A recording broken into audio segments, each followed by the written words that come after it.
Students, आज मेरे पास सुबह एक बच्चे का फ़ोन आया। पहला सवाल, सर फिजिक्स कैसे करें। मैंने कहा कितनी की है। सर अभी तक बायोलॉजी पूरी कर ली है, फिजिक्स केमिस्ट्री काफ़ी सारी बची हुई है। तो फिजिक्स जो है ना, रियलिटी ये है कि बहुत सारे बच्चों के दिमाग में उनके सिलेक्शन और उनकी तैयारी के बीच में फिजिक्स खड़ी हुई है। वो होप करते हैं कि किसी न किसी तरीके से फिजिक्स का स्थान चला जाएगा, हमें कुछ करना नहीं पड़ेगा, पर ऐसा होने नहीं वाला। आप भी जानते हैं, अंदर अच्छी तरह आप जानते हैं कि बिना फिजिक्स के आपका सिलेक्शन नहीं होगा। तो हमें इस फिजिक्स के सांड को कंट्रोल तो करना पड़ेगा, ठीक है। मैं आपको एक तरीका बता देता हूं, उस तरह से सोच सकते हैं, पर इस तरह से सोच लीजिए कि पहली चीज़ यह है कि गुड न्यूज़ यह है कि अभी भी काफ़ी टाइम बचा है नीट के एग्ज़ाम में। आप जिस भी रीज़न से फिजिक्स से भागे हैं, ठीक है, डर लगता है फिजिक्स से, अब ये टाइम है कि आप इसे फर्दर नहीं कर सकते, नहीं तो आप अगले साल का वापस एग्ज़ाम देंगे। यदि 2022 वाले स्टूडेंट्स इस वाले वीडियो को सुन रहे हैं, आपको भी ये समझ लेना पड़ेगा कि फिजिक्स से भागना एक ऑप्शन नहीं है, पर उसके बारे में सोचा जा सकता है क्या किया जाए। बैड न्यूज़ ये है कि अभी तक आपने खराब आदत डाल ली है, बैड हैबिट, कि फिजिक्स को इग्नोर कर देता हूं, जो मुझे कंफर्टेबल लग रहा है उसे कर लेता हूं और मेरी तैयारी हो जाएगी। नहीं, ऐसे तैयारी नहीं होगी। आपको अपने दिमाग में बैठा लेना पड़ेगा कि आपको इसे कंट्रोल करना है, आपको फिजिक्स में फतेह पानी है। कैसे करेंगे, मैं आपको एक रेकमेंडेशन दे देता हूं। जो हमारे 28 चैप्टर है ना, उनको दो टाइप में ब्रेक कर लीजिए। कुछ चैप्टर्स ऐसे हैं जो छोटे हैं, काफी फॉर्मूला बेस्ड हैं, और एक रियलिटी ये भी है कि 28 चैप्टर हैं तो हर एक 28 चैप्टर से एक सवाल तो आएगा ही, और किसी भी चैप्टर से 3 सवाल से ज्यादा नहीं आएंगे, ठीक है। तो हम इसे फॉर्मूला बेस्ड और कॉन्सेप्ट बेस्ड में ब्रेकअप कर लेते हैं। मैं एक बार सारे चैप्टर्स पे जाके आपको बता दूंगा मेरे हिसाब से कौन से फॉर्मूला बेस्ड हैं और कौन से कॉन्सेप्ट बेस्ड हैं, और उसके हिसाब से आप प्रायोरिटी बना लीजिए। ये उस पिरामिड की तरह भी है जो आर्यन के साथ हमने पिछले साल एक वीडियो डाला था, उस पिरामिड का फोटो मैं वापस हमारे टेलीग्राम चैनल पे डाल दे रहा हूं, पर एक बार मैं इसका वापस आपको लॉजिक बता देता हूं, ठीक है। देख लीजिए, ये हमारे सारे चैप्टर्स हैं, है ना। एक बार मार्क कर लेते हैं। Formula based, units and measurement formula based है। ग्रेविटेशन काफी ज्यादा फॉर्मूला बेस्ड है। मैकेनिकल प्रॉपर्टीज ऑफ सॉलिड्स, ठीक है। Thermal properties of matter, kinetic theory of gases, अब current electricity, magnetism and matter, alternating current, EM wave, wave optics. इसमें generally Young's double slit experiment का सीधा application आएगा ज्यादातर। Atom, nuclei, dual nature of matter and radiation, और semiconductor electronics, ठीक है।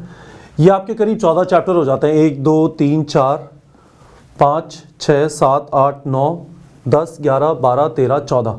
ये 14 चैप्टर तो आपको करने ही है। यहां से शुरू कर दीजिए, खत्म होना चालू हो। ऐसा ना हो कि आपको 28 के 28 चैप्टर में प्रॉब्लम है। इन 14 चैप्टर्स में तो इश्यू नहीं होना चाहिए। अब इसके ऊपर ये चीज लगा लेते हैं कि कौन से चैप्टर जनरली स्टूडेंट्स को बहुत तकलीफ होती है, ठीक है। डी लिख लेते हैं उनके आगे। Rotational motion, mechanical properties of fluids, moving charges and magnetism, electromagnetic induction, और रे ऑप्टिक्स, ठीक है। तो मैं यहां पे समरी लिख देता हूं, अभी तक हमने क्या समझ लिया, ठीक है। हमारे फॉर्मूला बेस्ड हो गए 14 चैप्टर, डिफिकल्ट वाले हो गए 5 चैप्टर, ठीक है। अब हमारे पास रह गए 9 चैप्टर। इन 9 चैप्टर्स के अंदर से आपके जो ये वाले चैप्टर्स हैं, ये आपके बेस चैप्टर्स हैं, इनको तो कर ही लीजिए, है ना। कॉन्सेप्चुअल होता है, ऐसा नहीं है, आसान है, पर कोशिश करेंगे समझ में आ जाएगा। आपने 11th में भी पढ़ा है, ये 11th के चैप्टर्स हैं, तो इन 4 चैप्टर को यहां पे ऐड कर लेते हैं हमारे, है ना, इस जगह पे।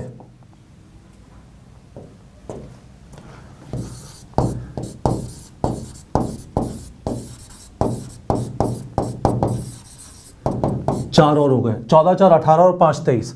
अब इसके बाद हमारे 5 चैप्टर बच गए, ठीक है। 5 चैप्टर कौन कौन से बच गए, इनमें आप मेहनत करिए, ठीक है।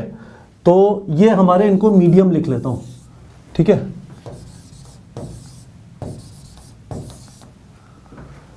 Electric charges and fields, and electrostatic potential and capacitance.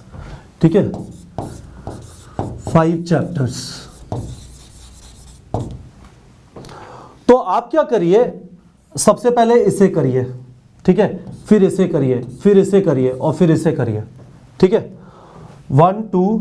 आप चाहो तो मैं इसको थोड़ा ऑर्गेनाइज कर देता हूं आप लोग के लिए एक बार, जिससे आपको कुछ कंफ्यूजन ना हो इसके ऊपर।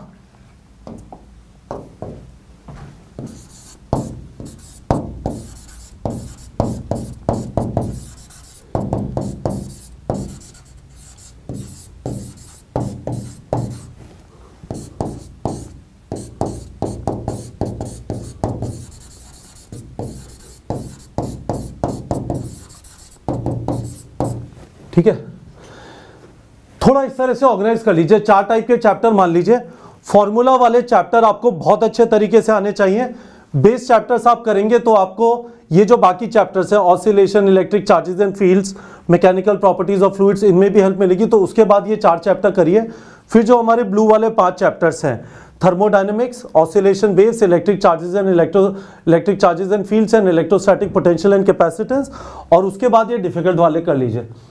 नीट का एग्जाम है, जनरली इवन रोटेशनल मोशन से भी बहुत सिंपल सवाल आएंगे, पर मुद्दा यह है कि आपको अपने डर को कंट्रोल करना पड़ेगा। वो डर वो सांड है जिसको आपको टेम करना पड़ेगा। ठीक है, आप डर के नहीं जी सकते हैं, आप डर के नीट क्रैक नहीं कर पाएंगे। तो ये एक तरीका है, इस तरह से इन 4 कैटेगरीज में ऑर्गेनाइज करके इस तरह से कर लीजिए। जैसा मैंने आपको बोला कि हम लोगों ने इसका जो पिरामिड बनाया था वो भी इसी चीज के अराउंड था। वो भी मैं टेलीग्राम चैनल पे पोस्ट कर दूंगा, लिंक टेलीग्राम चैनल का वीडियो के डिस्क्रिप्शन में। ठीक है, चौथी चीज मैं आपसे कह रहा हूं, स्ट्रिक्टली। बहुत सारे लोग इसका सोल्यूशन क्या निकालते हैं, पास्ट ईयर पेपर कर लेते हैं। अब आपने पास्ट ईयर पेपर इतनी बार करे होते हैं कि आपको सारे सोल्यूशन रट जाते हैं और उससे फायदा नहीं होता। आपको स्ट्रिक्टली पहले थ्योरी करनी है और उसके बाद ही क्वेश्चन प्रैक्टिस करनी है।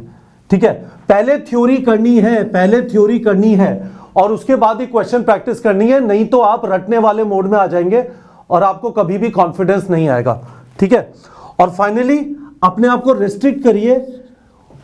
50% टैग, 50% से ज्यादा सही वाले जो क्वेश्चन बैंक में है, और फ्रॉम एनसीईआरटी टैग जिसमें लगा हुआ है, हमने अब फिजिक्स में भी लगा दिया है।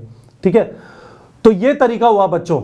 मुझे एक चीज ही आपको बतानी है, आपको बायो पसंद है, आप डॉक्टर बनना चाहते हैं, अगले 13 साल तक बायो करेंगे, पर आपके डॉक्टर बनने के बीच में नीट का एग्जाम है और नीट के एग्जाम में आप फिजिक्स में पिट गए।